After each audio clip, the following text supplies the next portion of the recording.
So I decided to ask him in the nicest way possible a very simple question. Why the hell would you create just 100 pieces of this? Why not?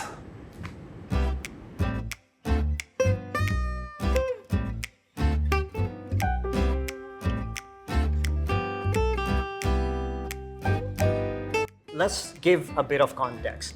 People are pissed off. There's riots happening outside. Okay, you have single-handedly somehow united the micro brand and the independent community, and then just kind of annoyed them with steep prices and a very small production. But it's okay. It's fine. Everybody makes mistakes. We'll get to that. But first, you have Andrew Morgan. You have the likes of Max Busser, another inspiration figure for me. Richard, he sent me clips for my video that I did where we talked about independence. This is a brand that I am unconditionally bonded with, I feel like. Again, we're going to talk about, mixing and merging or having that marriage between traditional and modern, timeless and futuristic. Mm-hmm. That's all good. Before we look at the watches, let's talk about the idea, the crazy, insane idea behind this concept. Whose idea was this? How did you take this leap? Because this isn't something we see every day in our very conservative industry. Well, thanks for your kind words, first of all, Abdullah, and congratulations. In those 2 years, you grew your channel, and well done. We know it's not an easy way to do it as well. This collab came, as you know, we like very particular collab that we like to do every couple of years. That we did with Max, as you mentioned, as we did with Undefeated a few years ago. Also something unexpected at that time. Here it came, and it came in different stages because Richard tried to contact us through different channels, through Andrew, for example, that you were talking about. And at first we were like, well, let's meet once, but complicated until I think Edward was in London for some meetings. And again, Andrew asked, can you meet Richard? He will be happy to meet you, etc. So he said, yeah, let's meet. So they met in London a couple of years ago.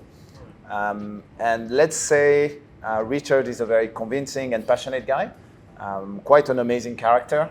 And through this 15-20 minutes meeting that they had, he managed to convince him there might be something we could do together. And at first, when we started to discuss with Edward afterwards, we were like, okay, what could be the angle?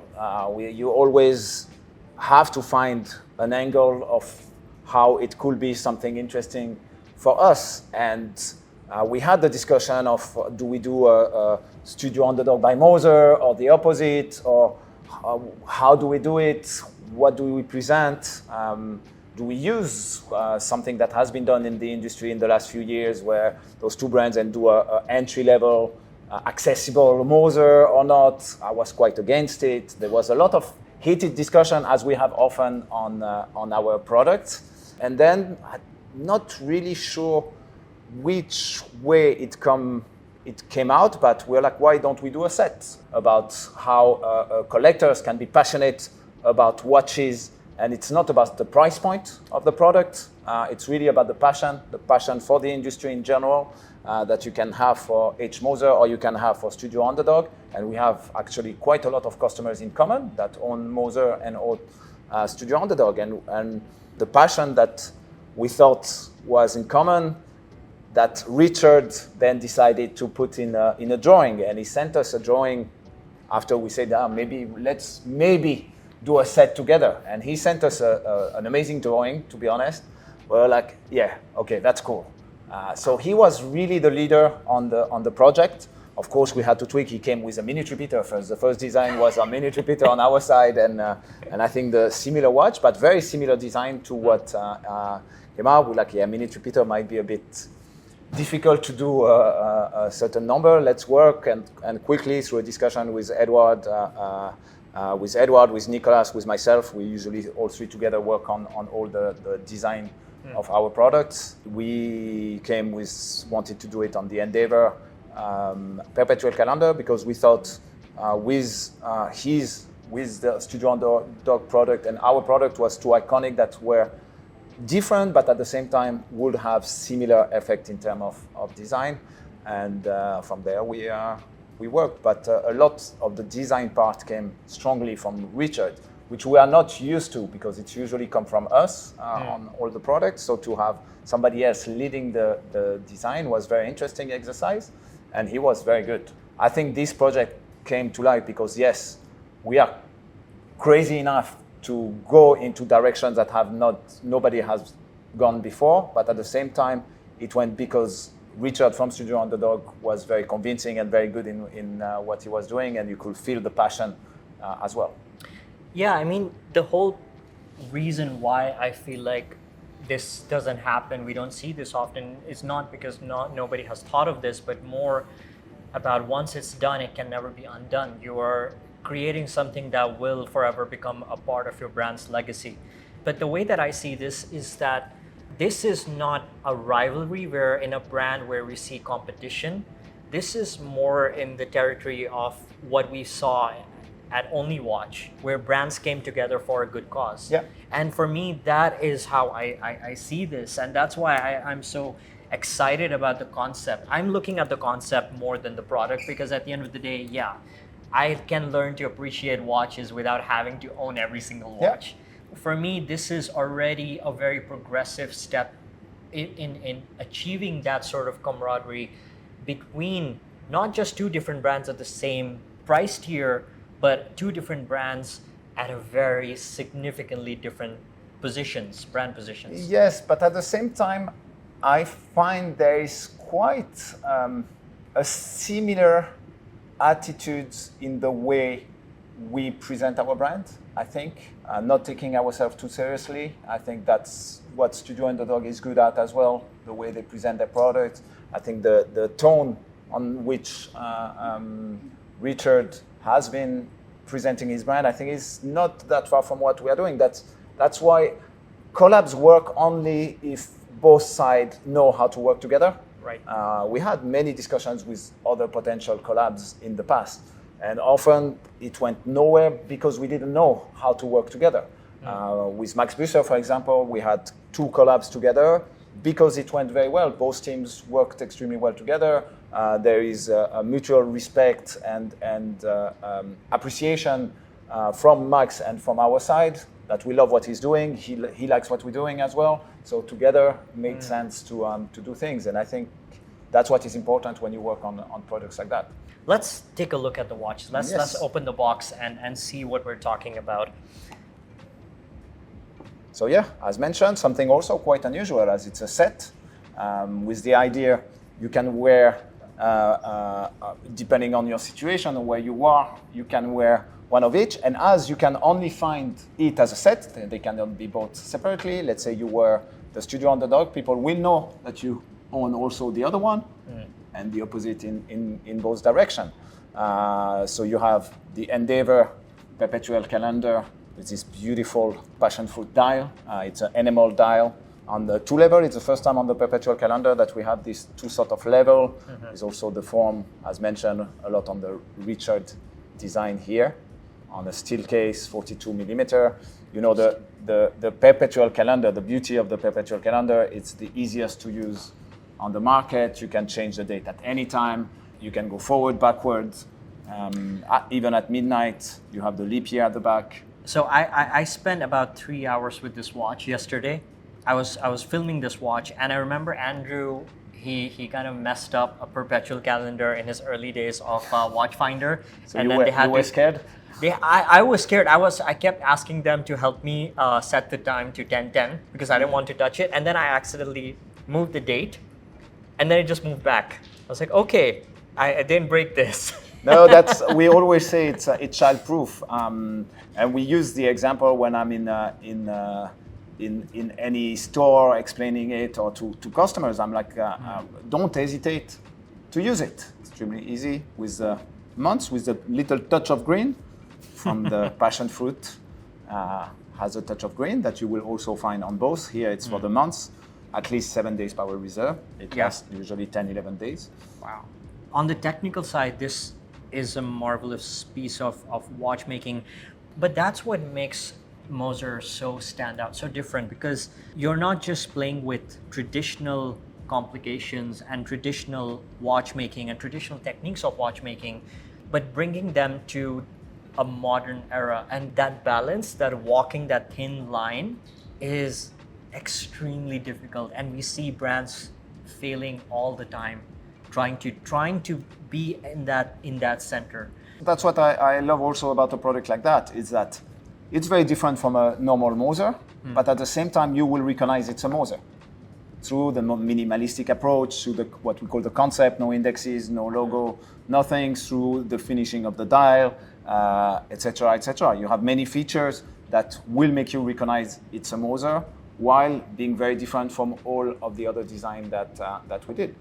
And speaking of the design, the harmony in design, yes. I feel like it's a very interesting approach to choose the endeavor, because this for me is like the most recognizable Moser. This was the face of the poster child of Moser, and this was such a talking piece back in the day, because it was a new, modern, practical take on a perpetual calendar. One of the things I wanted to ask you is the perpetual calendar. Why not just a plain endeavor? For different reasons. First of all, because we wanted something iconic from Moser, and we believe the perpetual calendar is an iconic movement. And there was this play with the different form, with the triangle, the circle, the square, that a lot of the different aspects of the design went perfectly in the perpetual calendar. So this, and we wanted also this two effect with a deeper side, as you can see, with those two levels of die.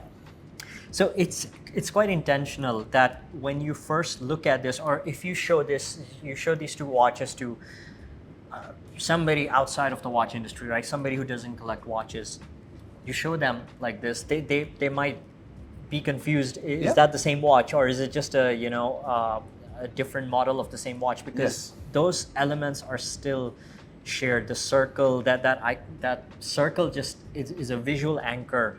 We have that at Studio Underdog as well. That fruity, punchy, colorful circle on the subdial. I was like, yeah, that makes sense. Now I get why these two work together so well. Yeah. Let me come back to the balancing act point. This is a very risky thing for a brand to do, to walk that line between, new and old, and doing something like this without losing your identity, losing your brand philosophy, that you have a brand position that everybody recognizes you as. When you venture into something like this, it risks that position, right? So yes, but was there any concern in that department? You've been following us now for quite some years, so you know that we are not afraid to take risk. We quickly realized that by doing products that have a very strong story, that can be polarizing, create, first of all, a lot of demand, and second, create also, I don't believe there is much controversy here. Maybe I don't see it, but I don't believe there is that much controversy. But by creating a bit of controversy, or where it takes people a bit of time to understand why did they do that, and ask themselves the question, what's the exercise behind creating a set like this? All those discussions is good for us. It's good for the industry. You need to create discussion. You need to create excitement, whether people like it or not. And there are people who will tell me, and as a lot of our products, where people will say, love the exercise, not for me. Fine, I understand. It's not a product for everybody, like majority of our products anyway. But that's the exercise, is to create something that is different, that is new, that is fresh. It's not easy to do in a 300 years old industry things that are fresh. And I think by doing a set like this, that I don't believe somebody else have done something similar until now, again, it creates a talking point about what's independent brands, what are micro brands, what's the passion in the watch industry, what is it about, what is collecting in the watch industry. Are people that collect $100,000 watch different from the one that collects $1,000 watch, the passion is probably the same. Yeah. And all that is something that is good to discuss about, is good to put on the table. By being a bit polarizing, you also gain more hardcore followers. So you need to balance that. I think it's probably maybe some people won't understand, but I don't find there was, on the Studio Underdog part, there was a bit more, yes, not controversy, but probably a bit of people wanted to be able to get, they've been teased for a few days. So I think after the tease that they're like, oh, it's a 60,000 Swiss francs watch, 59,000 Swiss francs watch, that majority cannot afford. So maybe a bit of frustration here, but that's where Richard is smart as well. Quickly after, he has a very strong product that came out yesterday or a couple of days ago. That is a beautiful product, by the way, for who has not seen it, and which is open to everybody. So it's to find the balance as well for his community. If you wouldn't be doing these kind of things, in about 10 years, you wouldn't be Moser. You would be somebody that used to take risks, that used to make the cheese watch and used to do those crazy Alp watch, and then just move to something very safe, very vanilla, very mainstream. You know, it's quite interesting, as you know, to travel a lot throughout the world and meet a lot of collectors. And I still meet so many collectors today that arrive like, oh, I discovered Moser through the Swiss Alp watch, or through the Swiss Mad, the cheese watch, etc. So we have a community that built, and especially a young crowd that learned. For many years, maybe they could not purchase a Moser, but they followed what Moser was doing, the direction, and came to the brand slowly. So yes, those exercises are important to refresh ourselves and create an artistic way to present the brand is something that I believe should be part of the industry in general. Okay, we have another watch that we're going to talk about, which is a very important piece for today. But one last question before we move on. Is this a one-off thing that you guys did it, and was there any discussion that, okay, this is something that we're doing and we will never touch this again? Or is this a new kind of evolution that we could see more of in the future? You don't have to say yes or no. You don't have to. But is there something? Is there any discussion based on this idea? It's difficult to say never, because you never know. However, I believe it is a one-off exercise. As you've seen, majority of what we've done in the past is a one-off, and then we move to something different. I don't see doing something similar. I don't believe we will. Redoing something with Studio Underdog one day, why not? Why not? Again, time will tell. Nothing is in discussion at the moment.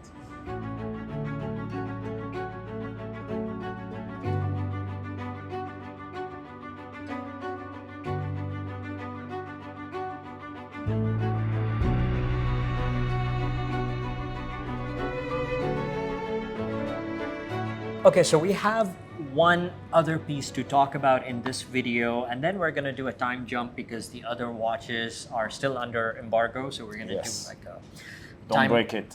Yeah, I don't want to get sued. Okay, but it's a very special piece for a few different reasons. Yeah. This is a partnership with Cortina. It signifies two brands coming together and creating something special. Why a Streamliner? Why red? Why the chronograph? Yes.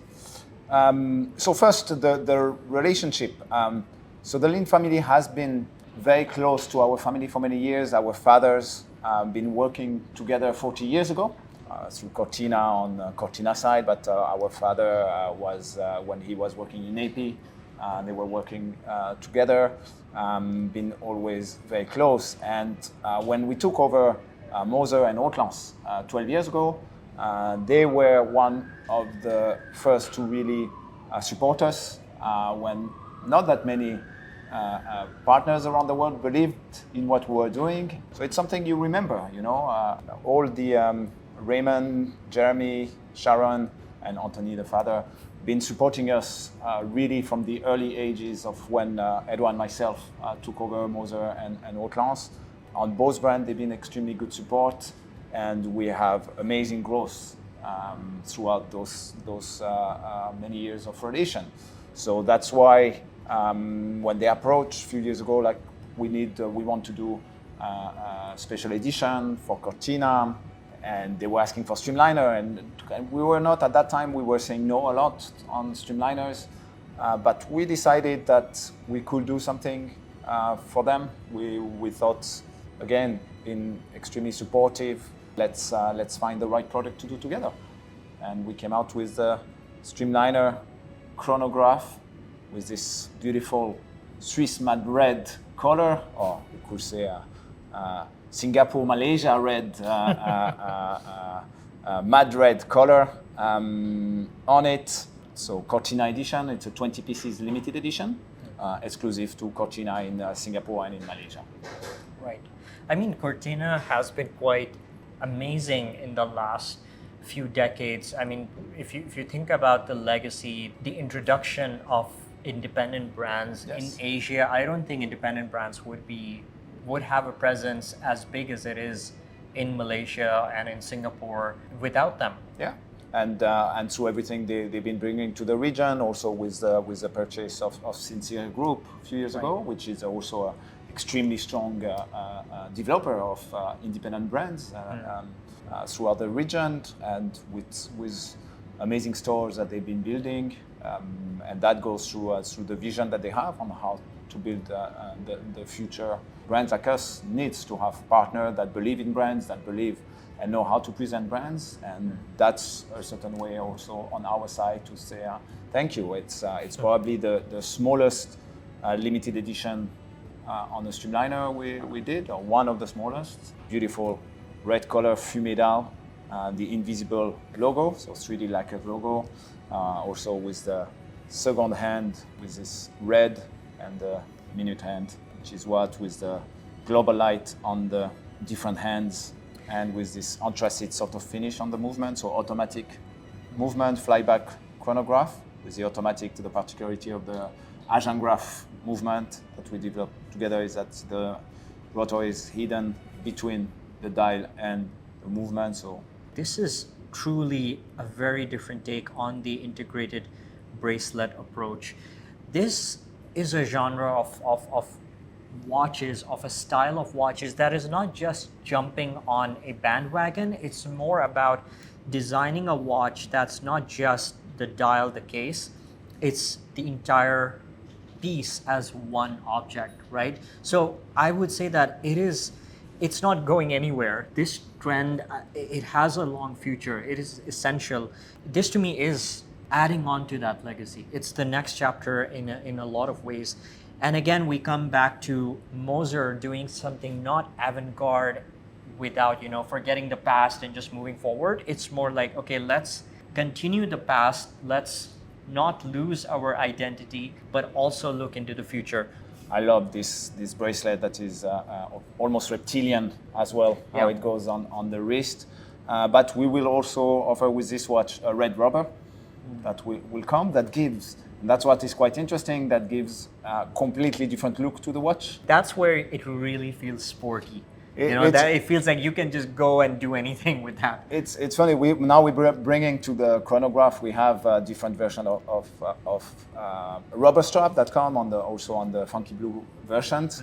And yes, it gives such a different look. It gives us such a different wear on the wrist. I still love to wear it on the bracelet personally, but when I see on the wrist on striking colors as well, it changed so much the look that it's also an interesting exercise, and that's why it's important that we bring the opportunity that they can wear. We didn't want to do it at first. We didn't want to bring straight away the possibility to put rubber also on that, because we wanted really to establish the bracelet as a strong core part of the design of the Streamliner.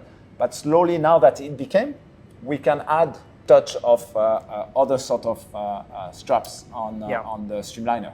On the technical side, there's a lot going on with this chronograph that makes it, again, a very Moser with that minimal dial, without having sub-dials, without having sub-registers that we would typically see on a chronograph, and making it extremely busy to almost a illegible degree, whereas this still has that level of legibility that most Mosers have. Yes.